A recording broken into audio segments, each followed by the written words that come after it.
Israel रक्षा मंत्रालय की एक उच्च स्तरीय टीम जल्द ही स्पेशल फ्लाइट से भारत का दौरा करने आएगी। इस टीम का यह दौरा भारत के साथ रक्षा सौदों की डील फाइनल करने और रक्षा उपकरणों की क्षमता को बढ़ाने के लिए होगा। पूर्वी लद्दाख सीमा पर चीन से तनाव के चलते भारत ने इजराइल से spike anti tank guided missile, heron drone के आर्म वर्जन और स्पाइक 2000 बम खरीदने का फैसला लिया है। इन्हीं सौदों के बारे में डील फाइनल होनी है। इसके अलावा कोरोना महामारी से निपटने के लिए नई उभरती इजरायली तकनीक भी भारत को दी जाएगी। भारत पहले से ही इजराइल के साथ रक्षा सौदे करता आ रहा है।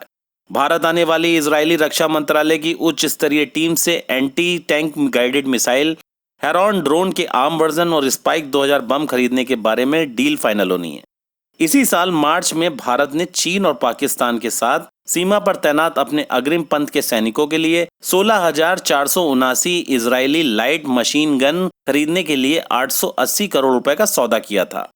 अब पूर्वी लद्दाख में चीन के साथ जारी तनाव कम होता दिख नहीं रहा है, इसलिए भारतीय सेना हथियारों के लिहाज से अपनी ताकत में इजाफा करने में जुटी है।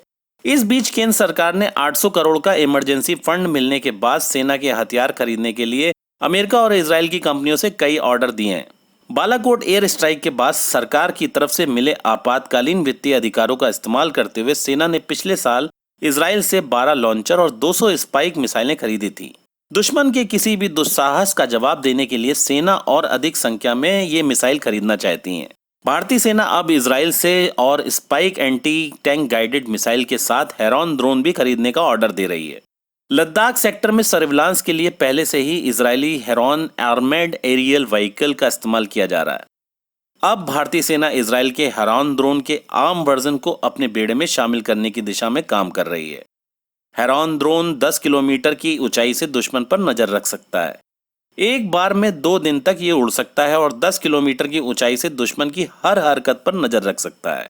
इजराइल के स्पाइक 2000 बम वायुसेना के पास से उस समय से हैं जब पिछले साल पाकिस्तान के खैबर पख्तूनख्वा प्रांत के बालाकोट शहर में आतंकियों के लॉन्चिंग पैड पर मिराज 2000 से हमले किए गए थे। एयर स्ट्राइक के दौरान आतंकियों के लॉन्चिंग पैड तबाह करने में इन्हीं इजरायली स्पाइक 2000 बम का इस्तेमाल किया गया था। बालाकोट एयर स्ट्राइक में जिस वर्जन का इस्तेमाल किया गया था वो मजबूत शेड्स और बिल्डिंग में घुसकर तबाही मचाने में सक्षम है। लेकिन अब भारतीय वायुसेना इसका एडवांस वर्जन इजराइल से खरीदने का फैसला कर चुकी है, क्योंकि जरूरत पड़ने पर इसका चीन के खिलाफ इस्तेमाल किया जाने की तैयारी है। इन स्पाइक 2000 बम की खासियत यह है कि ये क्षण भर में दुश्मन की इमारतों और बंकरों को धूल में मिला सकते हैं। ये स्पाइक 2000 बम 70 किलोमीटर दूर तक लक्ष्य को मार सकते हैं।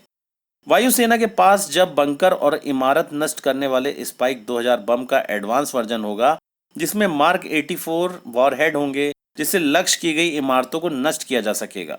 इजरायली दूतावास की तरफ से जारी बयान में यह भी कहा गया है कि आने वाले हफ्तों में इजराइल के विदेश, रक्षा और स्वास्थ्य मंत्रालयों के नेतृत्व में Bharat Israel anti corona operation चलाया जाएगा।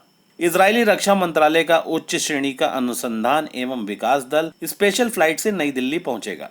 टीम को ला रही स्पेशल फ्लाइट में कोरोना महामारी से निपटने के लिए नई उभरती इजरायली तकनीक भी भारत को दी जाएगी, जो इजराइल विदेश मंत्रालय और वहां के प्राइवेट सेक्टर की कंपनियों की तरफ से भारत को भेंट होगी। इजराइल की सरकार ने भारत को इसका निर्यात करने की विशेष अनुमति प्रदान कर दी है।